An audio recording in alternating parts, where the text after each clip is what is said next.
Hi, friends. How's it going? Happy you guys are all here. Let me get a few things situated and we'll get started.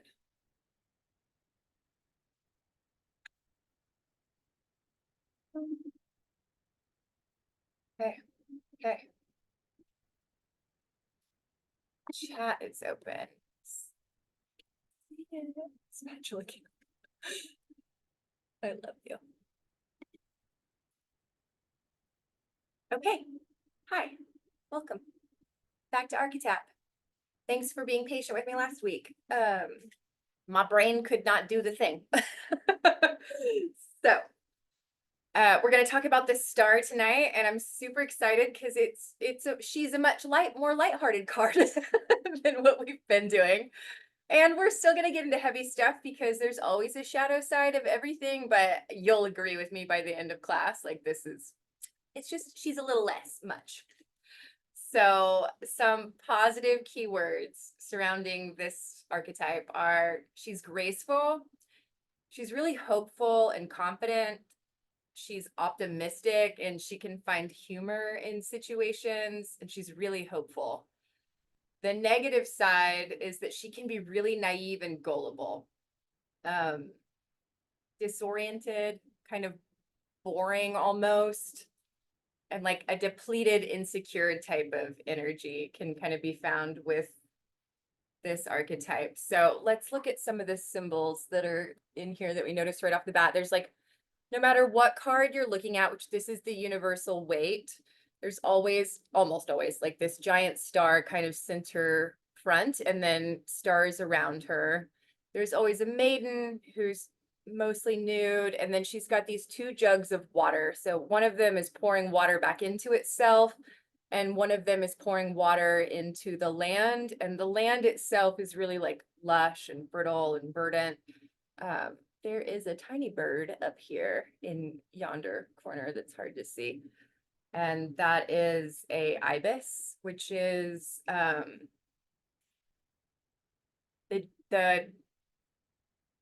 brain work. The Egyptian god Thoth.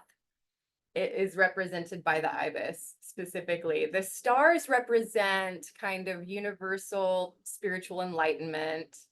The water bear, like the two different vessels that she's got going on, are healing, their renewal, there's flow of intuition and emotion. I think water to water is always emotion, and then water to earth is always intuition. But water in general is like about cycles of life. And the land itself is the material world that we're living in. So those are the kind of symbols of the archetype that we're dealing with today. I didn't state this at the beginning, but just as a reminder of like archetypes are just compressed ideas that anyone can relate to. So when we talk about these each week, we're just talking about an idea, and then we're tapping on it and we're working with it to see what juice we can suck from it, really, to like allow us to think about our life maybe more in story form than anything else. Maybe not so personal. Personal is good, don't get me wrong, but sometimes it's not so good. Sometimes we just don't always need to go there with our own shit, but we can like take these bigger ideas and start to think about them and play with them in a different way, which I really appreciate. I'm a digger by nature anyway, but not always. Do you want to like lament about your fucking life? So the star is also called the angel of service and synthesis. And I do just kind of in the background of your mind through the rest of class, I'm not going to mention the word service a lot more, but I do kind of want you to think about it. Like just kind of keep it there in the background of what we're talking about, because I do think it really applies, even though I don't like go into the word more specifically. This archetype is the archetype of the harmony of nature. This is cycles that run smoothly from start to finish, that there are death cycles and life cycles and growing cycles and autumn cycles, and all of that is so correct. So we really want to be embracing that as much as we can. It's the codon ring of miracles. Okay, so after 2 weeks ago, when I figured out, when I listened to that podcast and he let me in on the secret that the codon rings are directly connected to the major arcana, he was like, the only one I'm going to release is the whirlwind, which just we happened to be on that 2 weeks ago that week. And so, and then of course he like, in a coy way that any master teacher would do, is like, you should figure out for yourself. It's, since I trust myself so much, I finally figured out I could muscle test for some of these answers. So I've definitely figured out the method that I use for muscle testing is not the most quick. It's not the most efficient.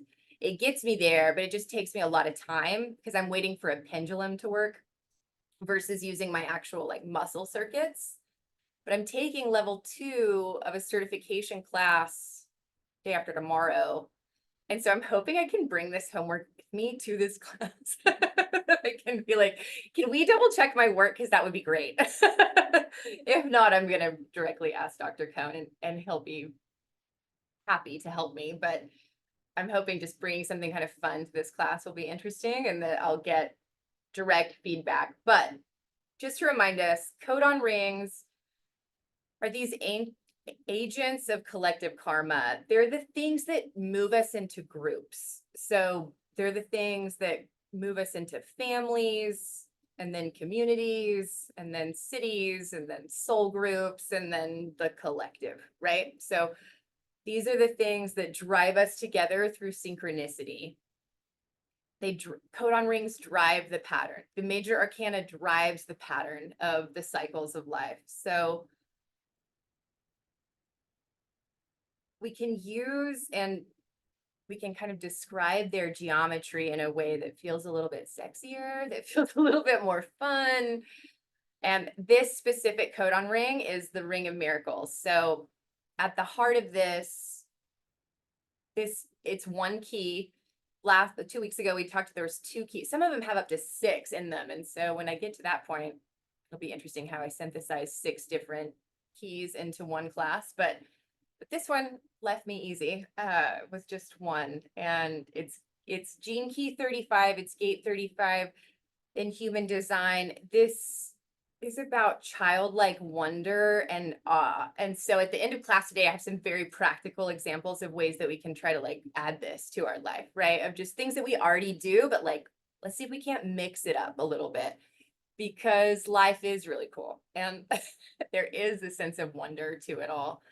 And it's so easy to become overly serious and to fall into these heavier shadow patterns, which I think is interesting. So the amino acid associated with this codon ring is tryptophan, which Reagan, I would love it if I know you might be busy working, but since you're on this chat, I know that you have some things to say about tryptophan as far as it works with animals. And it was so funny as I was putting this class together and I was thinking about the ways that I know how well it works. I'm directly associated with my dog, right? So what I've learned over time is that tryptophan is this amino acid that really helps her calm down, and that animals specifically have like varying lengths of when they go into fight or flight, it could take a lot longer for them to settle down than it might be for us. And so Reagan has really helped me understand this over time. And then the main ingredient in a lot of the calming, like CBD chews that I give my dog are tryptophan, L-tryptophan, which is also 5-HTP, which I did not know until this. And it works really well with magnesium and B6. So, right? Yes, exactly. So our bodies don't make tryptophan. We definitely talk about it around Thanksgiving time because turkey, for some reason, is the one food that we know that has tryptophan in it.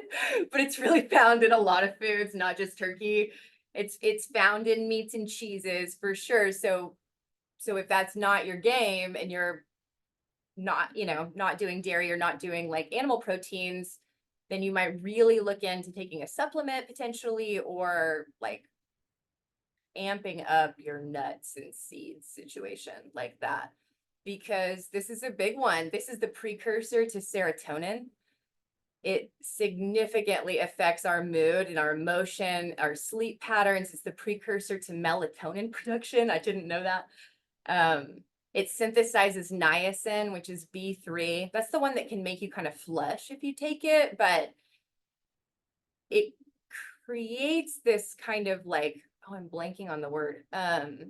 It vasodilates your blood vessels in a way that causes you to kind of go bright red right at first, but creates a calming effect overall. And all of that is so vital to metabolism and energy production, immune system function. Like, but can we talk about mood regulation?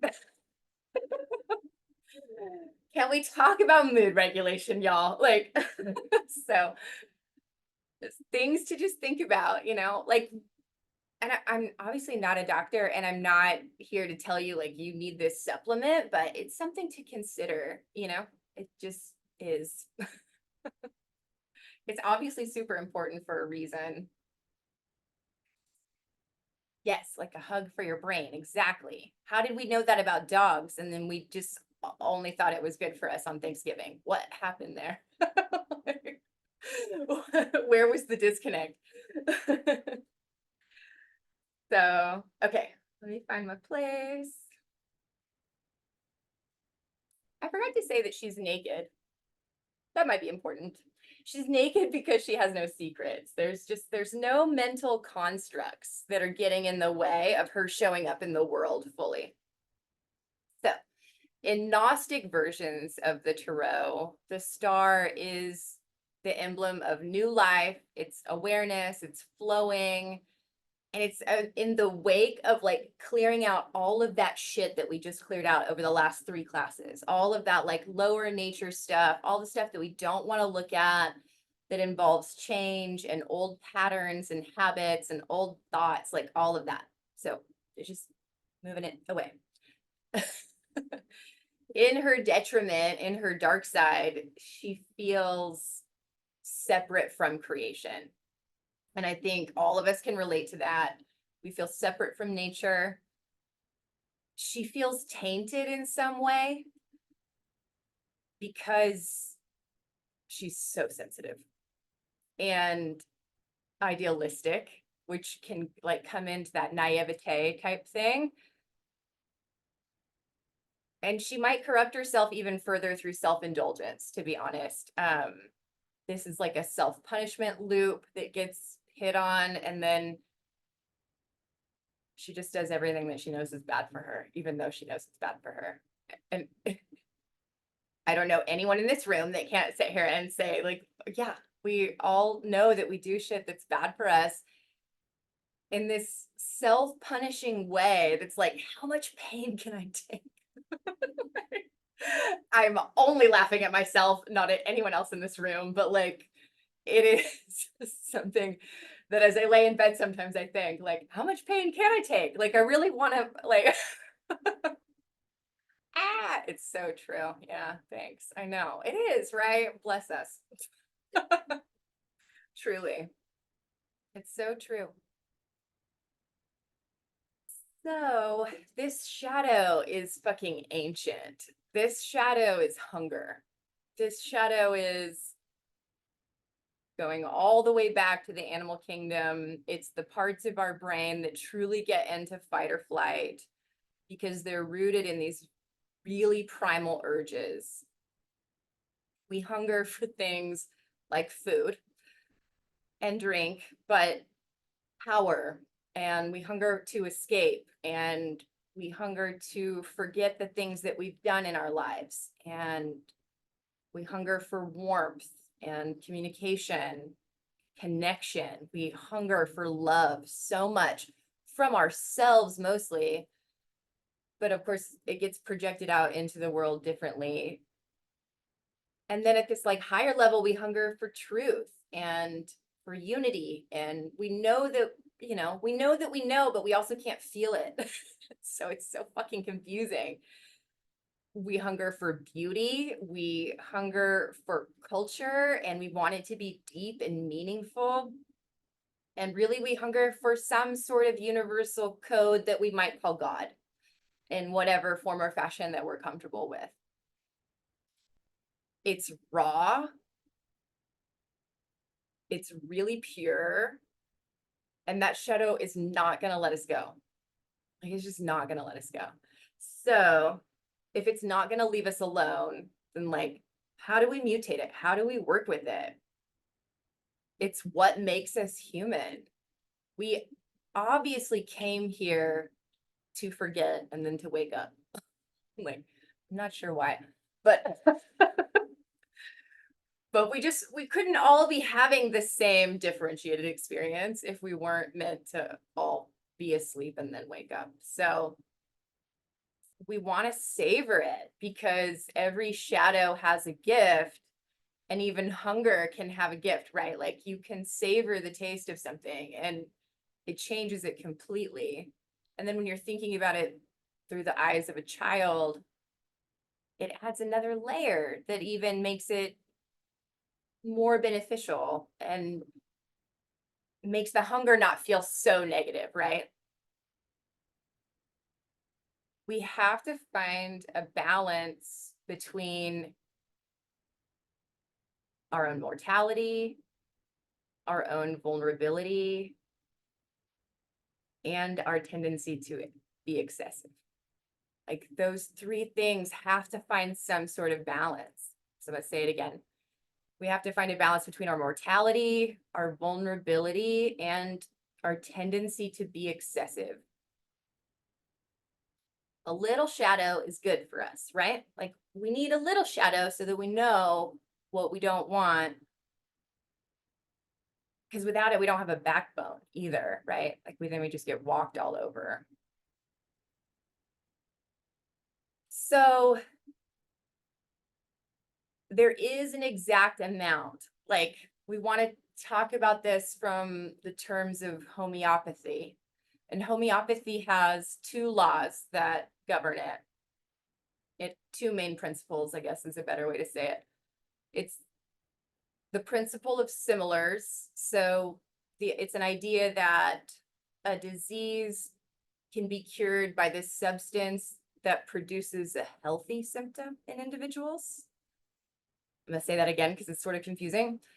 The law of similars, or the principle of similars, is that a disease can be cured by a substance that produces a healthy symptom in individuals. Mom, you might know more about this than I do. Feel free to jump in the chat. And then the law of minimum dose, and if you don't feel pressure. The law of minimum dose is the notion that the lower the dose of the medication, the greater its effect on the human body. So those two things kind of make up the principles behind homeopathy. So now let's take that back to the statement that I just made, that there is an exact amount of shadow that is just enough to like get us to engage, but where we don't go full deep dive into the shadow, which is where we tend to get trapped. And then it's like super excessive or starvation mode.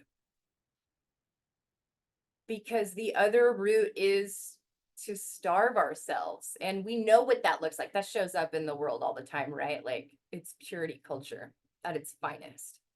It's starve yourself of pleasure, starve yourself of anything that could ever feel good. And for sure, like, have lots to say about how we do it and what we do, and what our bodies are like. And I mean, to me, that's the most like explicit one that's easy for me to see. But then we can even just see the way that our government is moving and pushing in these certain directions to like, it's denial of ourselves, and it's definitely denial of unconditional love, which leads to addiction. I mean, it just does. So, and even worse than that, it leads to superiority. You're addicted and you feel superior to everyone else. Like, and so we see it playing out in upper levels of government right now. We see it playing out on, yeah, can heal itself. Absolutely. Yay. Yes. So the question that we come to in each of these classes, like, so what the fuck do we do? Like, what do we do? We want to be conjuring, if we go back to this ring of miracles, we want to be conjuring any feeling inside of us that can make us feel childlike wonder and awe. So that doesn't mean we need to change, quote unquote, what we do necessarily, but maybe like the route to how we do it needs to be changed. How many stories do we have about the type of music that we like? And then that's all we listen to ever again. You know, at a certain stage in our life, that's all we do. How many stories do we tell ourselves about the type of TV we watch, books we read? You know, the way we drive ourselves home is the way that we always drive ourselves home. You know, how often do we ask the guy's name that like bags our shit at the grocery store? So we're just trying to think about different ways that we can approach life that might have more childlike wonder in them than they ever have before. So put bird seed out, unless you're like me and you have cats that are outside, then we don't do that. But if I didn't have cats outside, I would put bird seed out because it might draw more nature to me in this new way. So I'm just like, these are stupid examples. Obviously, I'm trying to be dumb, but you know, maybe you brush your teeth standing on one leg and then the other day you do the other one. I don't know. Fuck it. Like it's just it's like, can you approach every task you do and be more mindful while you do it and approach it with some sort of sensation, like trying to feel a new way about something? Sample it instead of avoid it. And we really have to understand this, that it's not about doing new things. We don't have to go out and take our nervous systems to like the very edge, although I think it could be helpful sometimes. It's just the mundane shit that we do every day. Like, can we break that up and find new ways to look around us and even see what we're doing? So we're going to tap on that a little bit. And then we're going to meditate. So any questions? Any thoughts? Anything come up that people want to try? What do we want to try?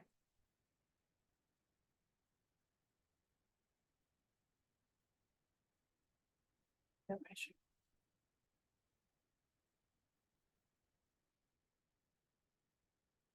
Okay. We ready to tap? Nodding? Yes. Nodding. Start on the side of the hand. Take a big, deep, letting go breath.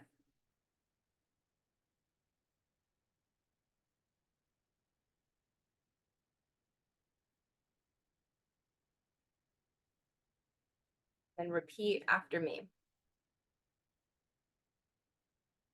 Even though I find myself walking a fine line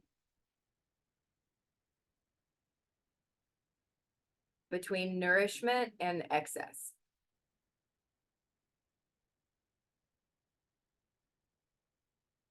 I deeply and completely love and accept myself.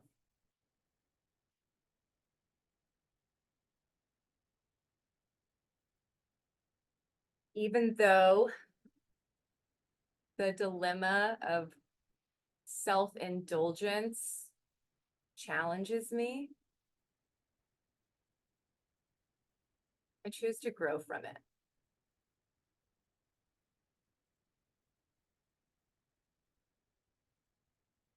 I choose to balance my desires with wisdom.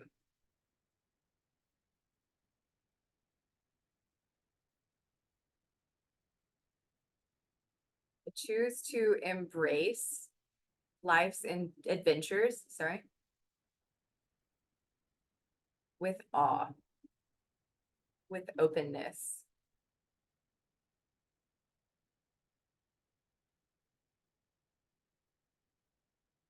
So even though I find myself in excess sometimes.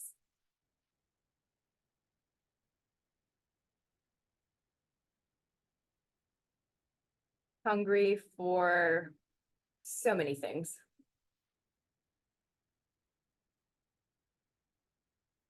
I choose to deeply and completely love and accept myself. And anyone else who I learned this behavior from. Okay, another big deep breath and then start tapping on the top of the head. This shadow of hunger. It drives my actions. It drives my desires.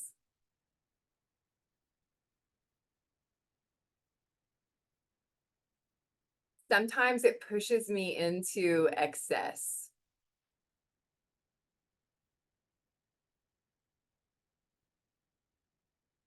Other times it leaves me hungry, wanting more.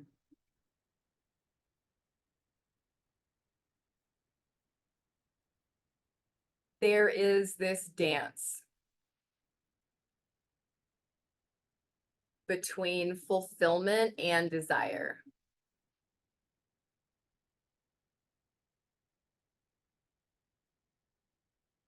Sometimes my patterns fucking exhaust me.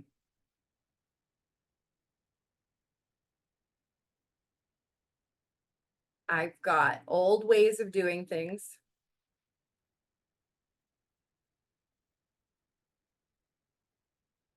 Old ways of seeking satisfaction.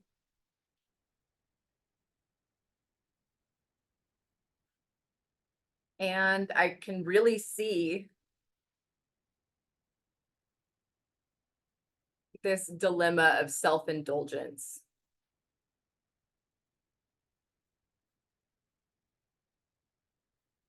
But I am choosing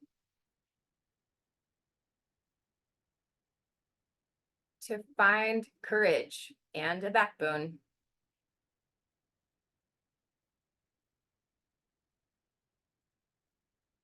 I'm going to start measuring my shadows in a homeopathic way.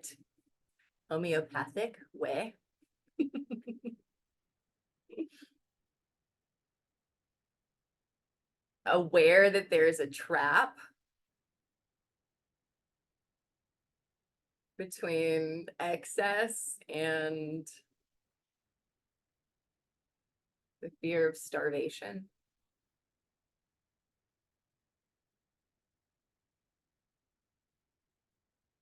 I am choosing right now to know when to stop. When to stop with the self-indulgence. Leaving just enough room for a little bit more. I'm choosing right now today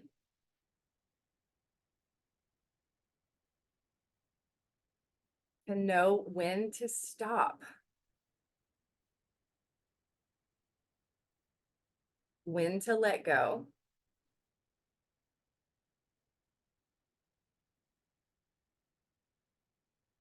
And forgive myself.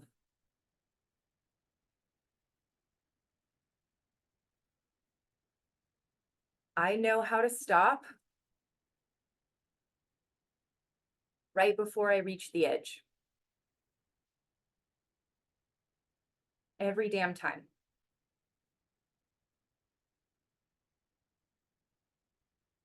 I understand that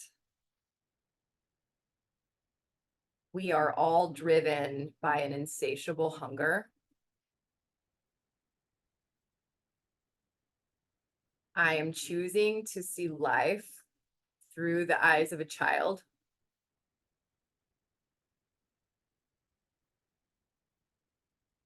I'm going to embrace new ways of doing things.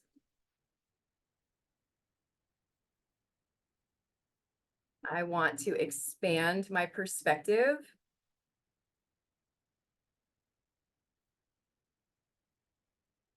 Expose myself to things that feel unfamiliar.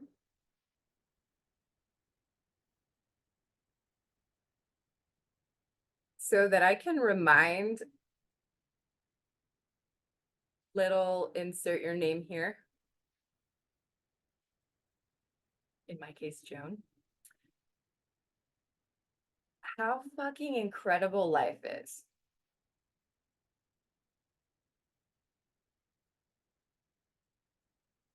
I'm taking the mundane and turning it into magic. And so it is.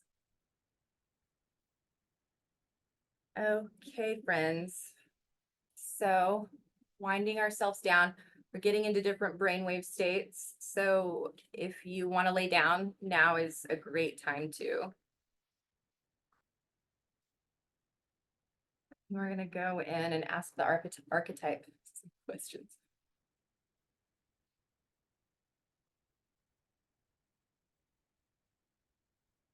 So either seated, kind of just check in with your posture. Or if you're laying down, find a comfy spot. Let your hands come to rest on the tops of your thighs or your belly. And if it feels comfortable, go ahead and just let your eyelids go heavy.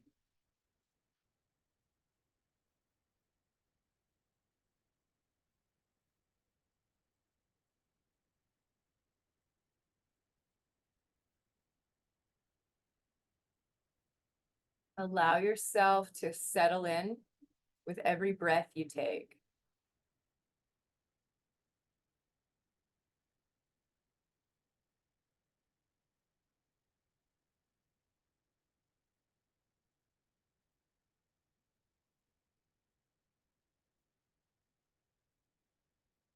Every exhale, your body relaxes just a little bit more.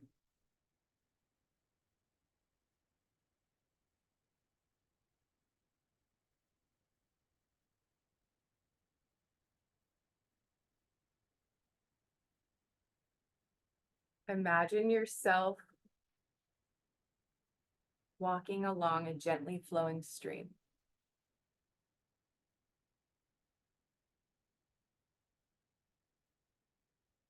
The water is crystal clear. You can see the sun reflecting off of it.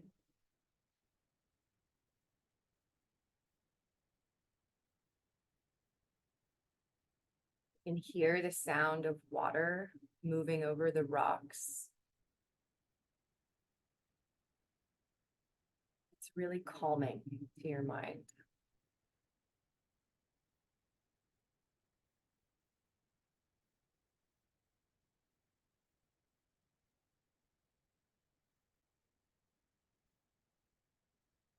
As you walk,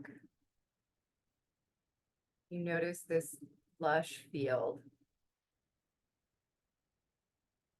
It's vibrant with colors of green and dotted with all of these wildflowers.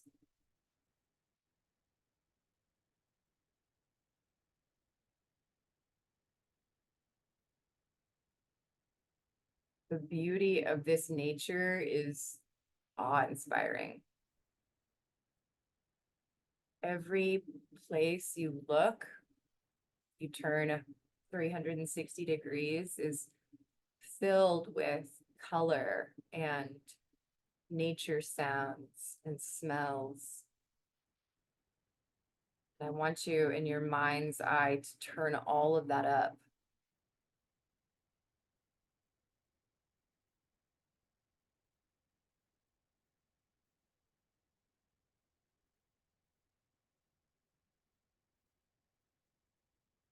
As you're walking down this pathway, you see a woman kind of bent over in the water, kneeling by the water. Maybe she looks just like the archetype in the card. Maybe she looks totally different.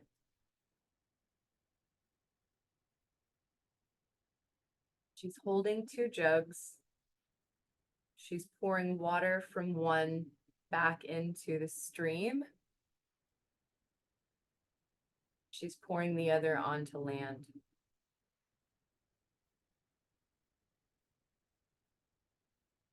I want you to just take a moment and watch her work. Watch her actions.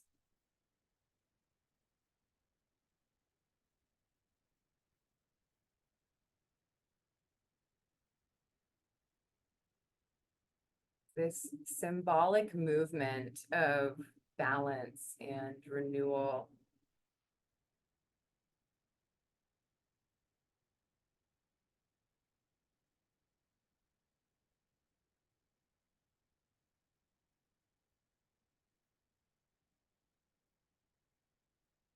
Allow a sense of gratitude to start to envelop you on this walk. You're grateful for every color you can see, every sound, smell, taste, touch. Be so grateful you have a nose and that you can smell with it.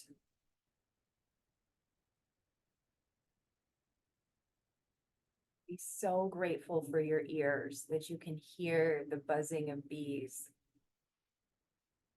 the sounds of birds.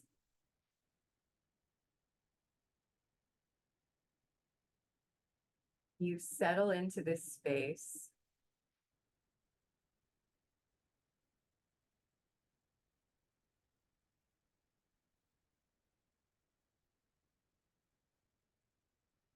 As you walk along the path, you arrive to your safe space. You recognize it instantly. You feel completely at ease, surrounded by a sense of peace, of total belonging.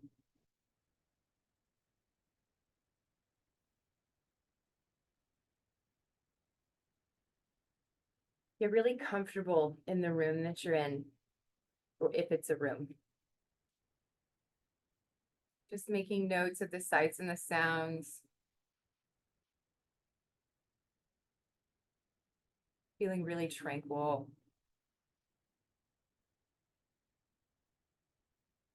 Then notice how the archetype of the star enters the room and sits down beside you. Again, maybe she looks exactly like the card, and maybe she looks completely different. Try not to judge what comes up. We just know that she radiates this very graceful, confident, optimistic energy. And she's inviting you into a conversation.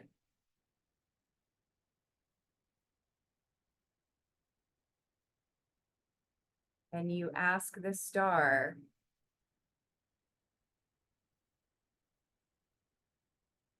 what kind of excitement do I need?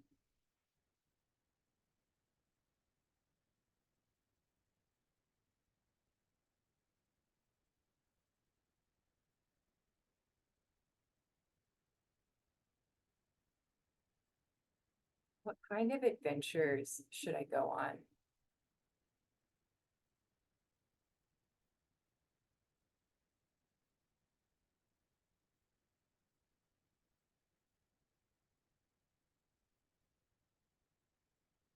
In what ways do I avoid boredom by staying busy?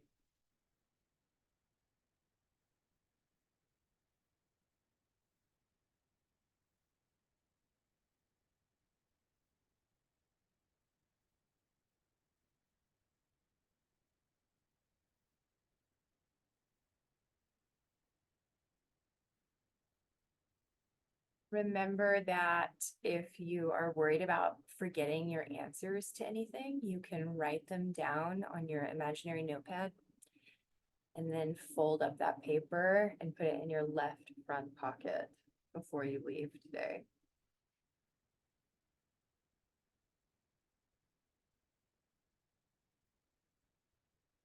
As you continue this conversation with the star, you ask her, where in my life am I experiencing hunger?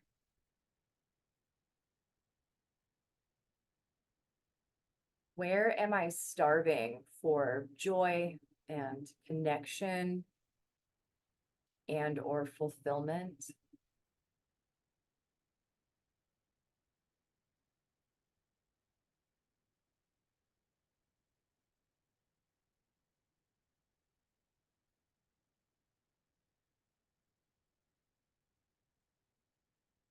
Where in your life are you experiencing hunger?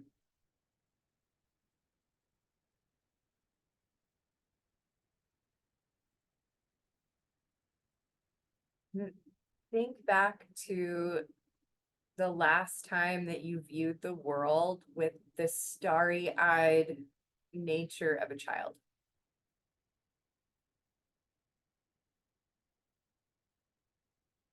Where the simplest thing was the coolest fucking thing.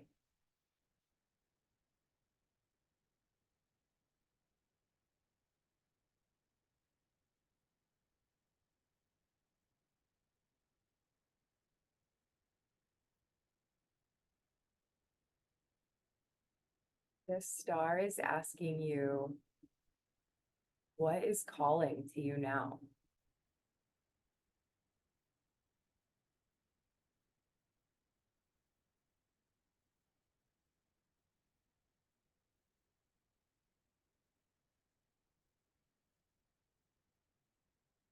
As a side thought, what small, random act of kindness can you perform today without telling anybody?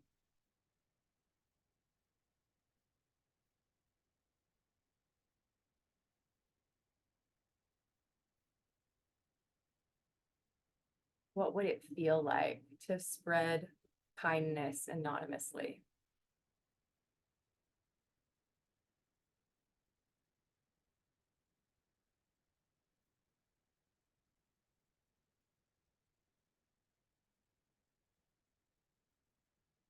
There's no rush to find these answers.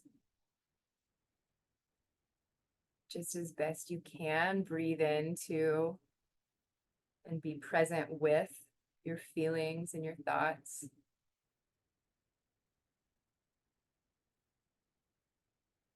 I invite you to stay in this meditative state for as long as you like, absorbing how safe you feel, the gentle guidance you're receiving. And when you're ready, thank the star. Gently back out of the room and walk back down the path you came. Stay as long as you need. I will see you next week for the moon.